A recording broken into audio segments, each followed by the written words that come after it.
Hello friends, I am Dr. Jaspreet Singh Kohli, Trauma and Joint Replacement Surgeon at Assis Healthcare.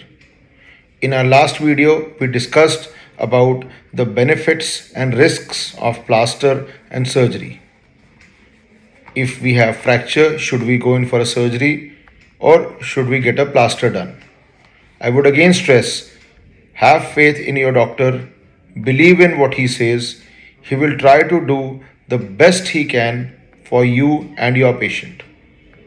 The aim of telling you all those details were that you should know what are the benefits and risks of plaster and surgery, because at last it is your decision, because it is your patient. In this video we will discuss that if we opt for a plaster, then what should we do and what should we not do so that we don't get a plaster related problem, because wearing plaster is definitely a cumbersome work. You need to bond that plaster for at least 6 to 8 weeks till fracture unites. At this point, I would like to stress that please, if you have got plaster done, still, if a doctor tells you that it is 6 weeks, it doesn't mean that you can remove your plaster after 6 weeks or 4 weeks as per doctor's advice. It is only a tentative time. We will get repeated x-rays done on a patient with plaster. When we find that there is a callus, there is bone formation, or there is healing, then only the plaster needs to be removed. So 6 weeks time if a doctor tells you, or 4 week times if a doctor tells you, doesn't mean that this is the actual time. This is a tentative time in which most number of fractures they heal. So please be patient. If you have put a plaster, please be patient. So we will discuss, continuing with the video, we'll discuss about the do's and don'ts if we get a plaster done. So what should we do first? The limb wherein you have a plaster, whether it is arm or forearm or a leg, that needs to be kept elevated. If it is on a leg, you need to keep a stool or a chair in front of you, keep your leg elevated. If it is arm, then you need to have an arm pouch, keep the arm folded in front of your chest. Lying down also, keep 1 to 2 pillows, keep it elevated. Second thing, even if you get a colored plaster or a white plaster, you need to keep your limb dry. See to it is dry. While bathing, you can put a polythene wrap around your arm, around your limb, and then take a bath. See to it that it is completely dry. Next, if you are to travel, if you are to drive your vehicle, before doing so, take a advice from your doctor. Don't feel that you have got a plaster done, now you can do whatever you feel like. Take a proper advice from your doctor before you indulge in activities of driving or going in for a long journey, because you may injure another limb. Because this limb is in plaster, you will not be able to put weight on it. There is a chance that you may slip down and you may injure any other part of your body. So take proper advice from your doctor before indulging in driving or any other activity. Next, to prevent stiffness, move your limb. All the joints which are not in plaster, keep on moving. If you don't move those joints, then those will also become stiffened. Only the joints which are in plaster, definitely they are bound to get stiffened, but other joints, they are free. So please keep on moving their joints so that they don't get stiff. So these were the do's of a limb in plaster. Now the don'ts. Don't allow it to get wet. One. Second thing, don't see to it that water does not enter inside the plaster from any ends, either the upper end or the lower end. Water does not enter inside the plaster. Third, do not add talcum powder. We are in a habit of adding talcum powders everywhere. Do not add talcum powder inside the plaster, because talcum powder is actually, if it stays inside, then it would cause infection. Fourth, do not scratch the inner surface of plaster.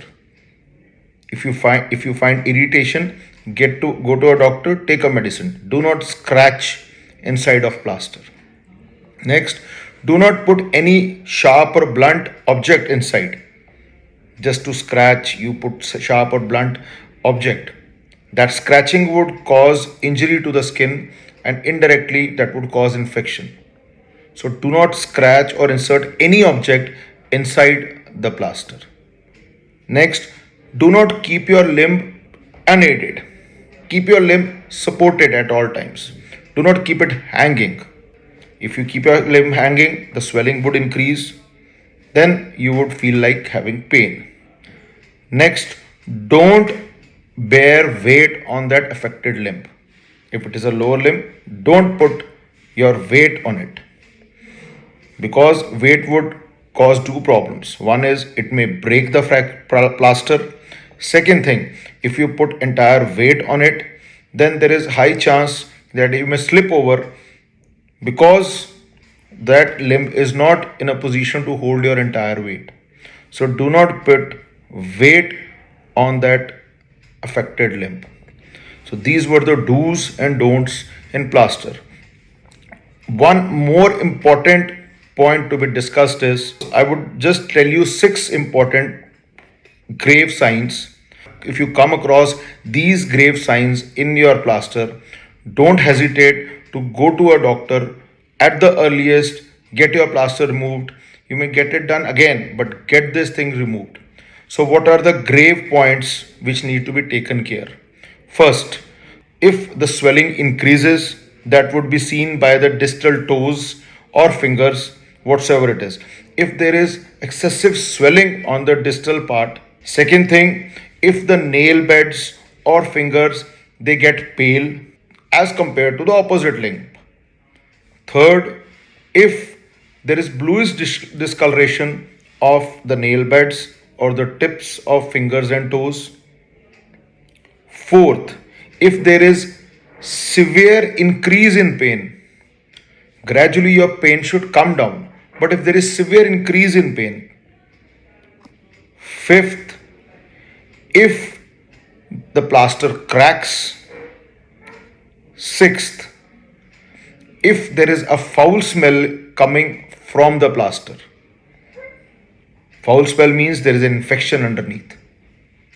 Seventh and most important, if you find that water has got inside the plaster from the edges. In these 7 situations, don't wait. I would insist, don't wait. I would repeat, if swelling is increased. Second thing, if your fingertips become pale, if there is bluish discoloration, if there is increase of pain, if the plaster cracks, if there is foul smelling from plaster, and if accidentally water enters inside the plaster.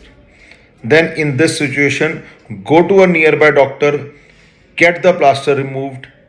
Then you can get a plaster done again, but get it removed at the earliest. Because all this thing, if your proper care is not taken, then you may end up in problems which we have definitely seen. They are problem related to gangrene, they are problem related to infection, they are n number of problems which are related to plasters. So don't wait, go to a nearest doctor, get the plaster removed. Hope this video has solved most of your points regarding plaster care. Please don't feel that you have got a plaster done then you are not to take care of it. Care of plaster is equally important, so that you come up with a better outcome. If you have any doubt whatsoever, do message us, do text us, or WhatsApp us at our number 730-710-7777. I repeat 730-710-7777. Share this video to the maximum number of people so that they can be benefited. Subscribe to our channel Assis Healthcare. Like and share our videos. Be responsible. Take care of your plaster. Take care of people around you. Thank you very much.